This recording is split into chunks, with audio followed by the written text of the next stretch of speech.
¿Qué tal, chicos? Mi nombre es Belisa Valdivieso Ochero. Les voy a enseñar el curso de química, segundo de secundaria, y vamos a empezar con el tema de estructura atómica, en lo cual vamos a ver desarrollo histórico de las teorías atómicas antiguas. El desarrollo histórico de las teorías antiguas, en este caso, es donde toda materia está compuesta por partículas diminutas e indivisibles, que se diferencian en simples, en este caso, propiedades físicas, como tamaño, peso y la forma. En este caso tenemos a los dos principales, que es Leucipo y Demócrito. Leucipo, en este caso, que es el maestro, y Demócrito, de Arderas, en este caso porque les daban el nombre de acuerdo a la ciudad donde se ubicaba, era su colaborador.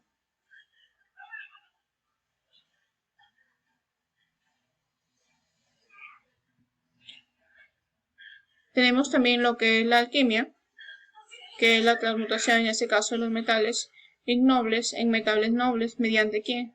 La piedra, en este caso filosofal.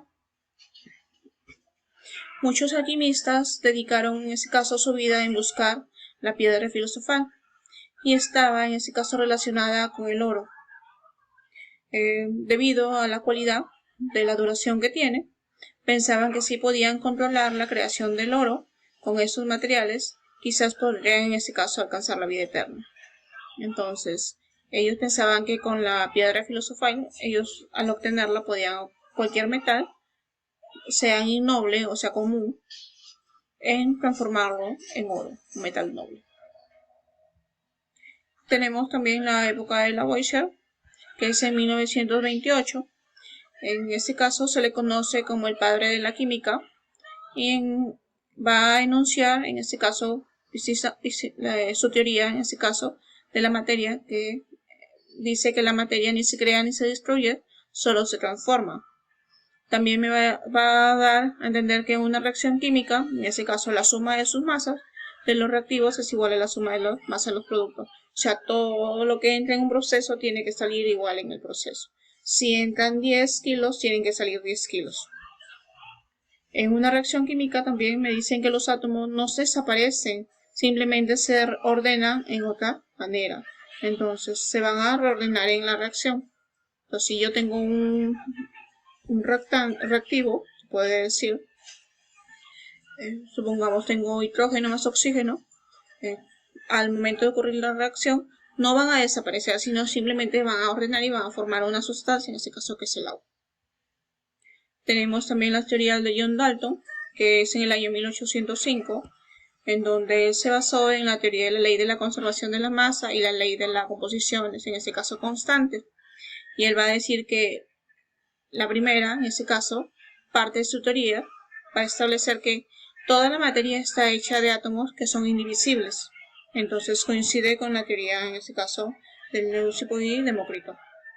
En la segunda parte va a decir que los átomos de un elemento dado van a ser idénticos en masa y en propiedades.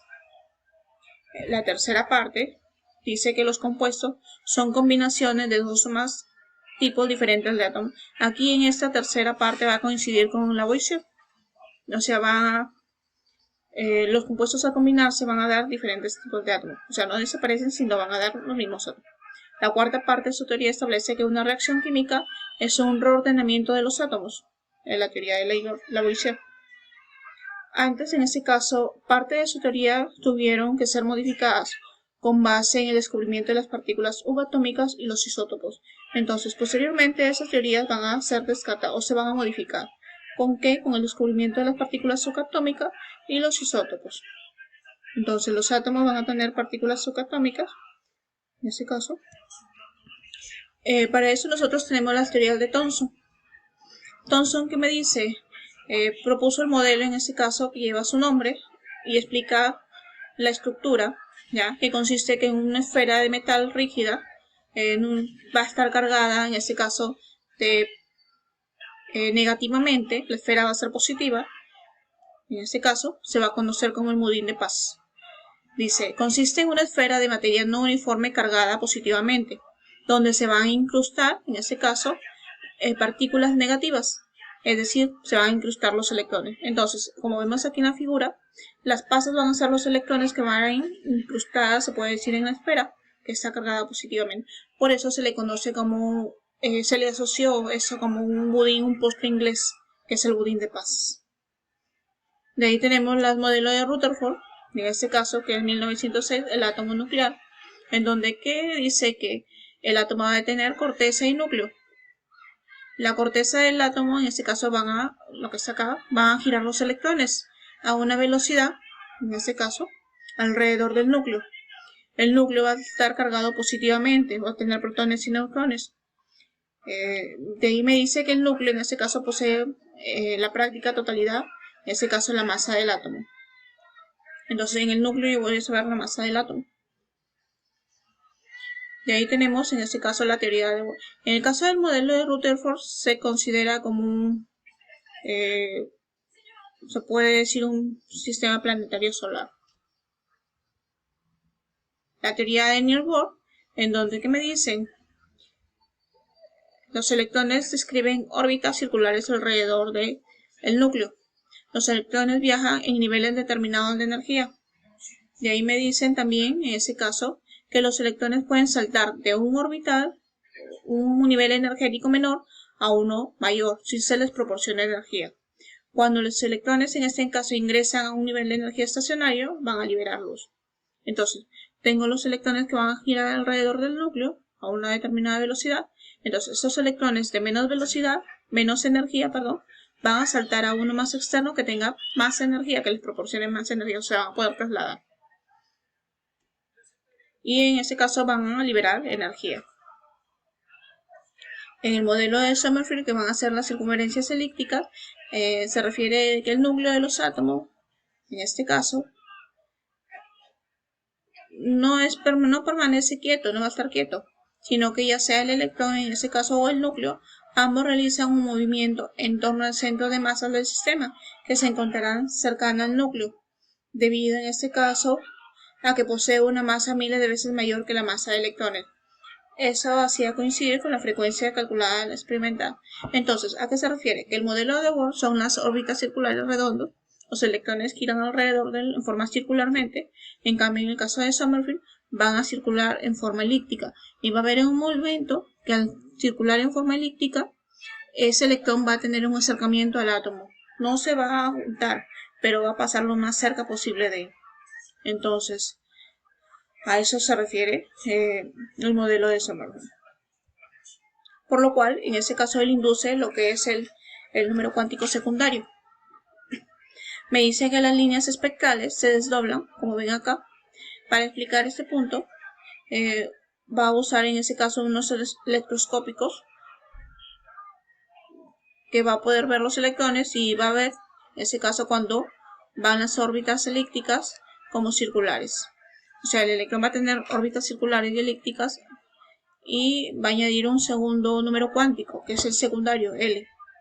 Indica en este caso que el orbital del electrón, al momento angular de ese, va a hallar los subniveles de energía para cada nivel cuántico. Entonces, más lejos se puede decir un subnivel del átomo, mayor en energía va a tener, mayor va a ser, se puede decir, su nivel cuántico secundario. Tenemos lo que es la teoría atómica moderna, que consiste en Moseley, que es una ley empírica que establece una relación, en este caso sistemática, entre la frecuencia de los rayos, en este caso emitidos, por distintos átomos. Con el número atómico enunciado en 1913 por el físico británico, va a determinar en este caso cuántos elementos faltan para descubrir hasta el uranio. Entonces, como podemos ver en una tabla periódica, él va a determinar, se puede decir, ciertos elementos y se van a dejar espacios en la tabla periódica.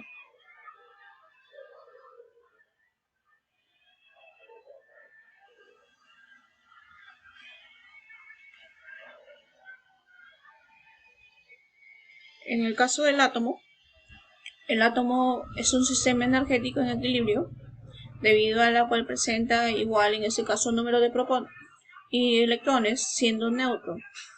Entonces, yo puedo decir que el átomo tiene un núcleo y tiene una envoltura o una corteza de electrones. Los átomos son en forma esférica y de un diámetro alrededor de 10 a la menos 8 centímetros. Debido a que 10 a la menos 8 centímetros sería Armstrong, a una unidad de medida. Debido a esas pequeñas dimensiones, el átomo es indivisible, o sea, no se puede ver a simple vista, a la vista humana.